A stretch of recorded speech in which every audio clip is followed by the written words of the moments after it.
Hello and welcome to the Capitol Report on NTD television. I'm Steve Lance. Discord over illegal immigration intensifies. The White House disparages GOP governors who are sending illegal immigrants to Democratic cities. NTD's Iris Tao has more on how Republicans are responding. Republicans stepping up their protest of the Biden administration's border policies. This week, Florida Governor Ron DeSantis sent dozens of illegal immigrants to Martha's Vineyard. And Texas Governor Greg Abbott sent hundreds to Washington, D.C. And these actions are triggering condemnation from Democrats in the Biden administration, which are accusing Republican governors of using illegal immigrants for a political stunt. And we have a process in place to manage migrants at the border. We're working to make sure it's safe and orderly and humane.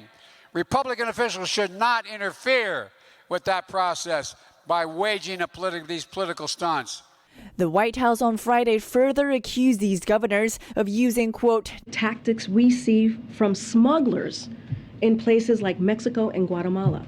But the Florida governor defends his actions. We are doing it voluntarily. They sign a release and then they get a packet. What's not humane is what Biden is doing. He's given a false promise. The border is open, luring people to come here, and then basically cutting these people loose and leaving them high and dry. Meanwhile, White House officials are reportedly discussing litigation options against these GOP governors. I asked Texas Congressman Chip Roy for his take on it. Or you want to complain about 50 going to Martha's Vineyard when 53 human beings died in a bus in San Antonio, Texas? And the administration wants to sue a governor of a state for wanting to send a signal to the country. And that's what this is about. It's waking the country up. And on criticism, saying that they're using immigrants as political pawns. How would you respond to that? Yeah, well, it's the administration that have been using human beings as political pawns now for many years. And the result are dead migrants and dead Americans. And Congressman Michael Cloud adds, our taxpayer dollars has been sending people across the country to different communities for a while. And this administration continues to deny and lie about it. Reporting in Washington, D.C., Iris Tao, NTD News. Republican lawmakers on Capitol Hill are calling on the Pentagon to end its vaccine mandate. They're citing grave concerns over the military's readiness. In a letter to Defense Secretary Lloyd Austin on Thursday, the lawmakers said the U.S. military currently faces a, quote, self-imposed readiness crisis.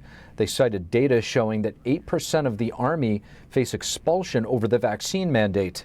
This is while the Army already struggles with recruiting targets this fiscal year and has to cut its targets for the next fiscal year. Meanwhile, the Marine Corps quietly updated its vaccine policy earlier this week. The branch will not be punishing those seeking religious exemptions, at least for now. This is in response to a recent ruling by a federal judge in Florida. And the legal team at First Liberty Institute has been taking up cases defending some military members who choose not to take the COVID-19 vaccine. First Liberty attorney Danielle Runyon joins us to discuss. Danielle Runyon, thank you so much for joining us. Thank you for having me. Danielle, First Liberty has been representing multiple cases of military members who've chosen to decline from taking the vaccine. You were also a plaintiff as you also serve in the Air Force. If you could get us up to speed. Yes, so we have two cases. We have the Navy SEALs case and we have the Air Force case. Both cases challenge the constitutional violations that are going on with respect to the mandate and also the Religious Freedom Restoration Act violations that are occurring. Now, the Navy seems to have reversed course on punishing unvaccinated SEALs. Is this the case, and where do you see this going? So they haven't reversed course on punishing the SEALs. The mandate is still in effect, and service members still have to comply with that. In fact, they're also still processing denials. So where I see this going is this is going to be a court battle to the end. First Liberty is here to defend our brave men and women who have taken an oath to defend the Constitution of the United States, and we're standing by them every step of the way. And do you think your cases are getting stronger as the science continues to evolve? Absolutely. What we've been saying since day one, some of our members, they have had natural immunity. They've recovered from COVID.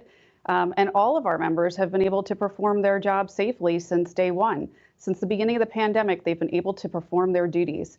And now, because they filed religious accommodation requests, many of them are being pulled from performing their core duties. Meanwhile, those with medical exemptions that have been approved are performing their core duties. We're seeing pilots with medical exemptions flying in the cockpit, and those who have religious reasons, religious objections to taking the vaccine being grounded from flying. This is ultimately going to result in career loss. Right now, these members have their jobs, but they're going to ultimately lose their careers if they can't perform their duties. The country of Denmark now suggests that those under 50 years of age do not need to get a booster. I guess what science do you think they're following, and do you think the United States and other countries will start to follow suit? Well, I think the publicly available information is out there. The CDC has put out information. You know, these vaccines aren't preventing the spread of the virus. Military officials are aware of this fact. And, you know, the military is choosing to ignore these facts.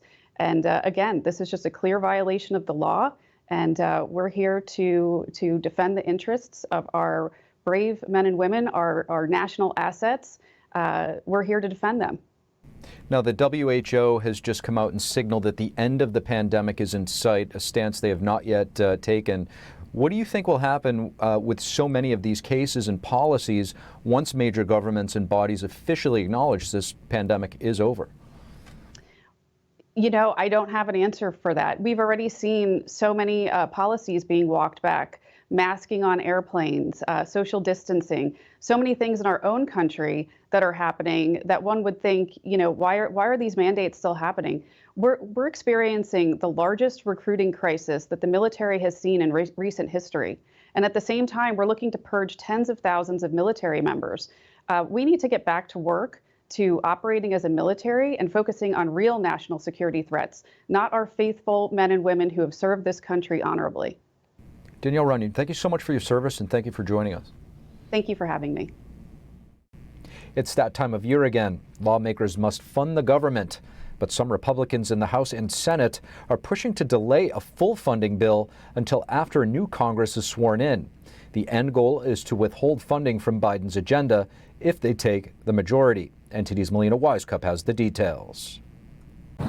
Lawmakers must fund the government before the end of the month, and leadership is working on passing a temporary funding bill that would fund the government through mid-December, and then they would come back during what's called a lame duck session, which is after midterms but before the new Congress is sworn in, and act on passing the full 2023 budget.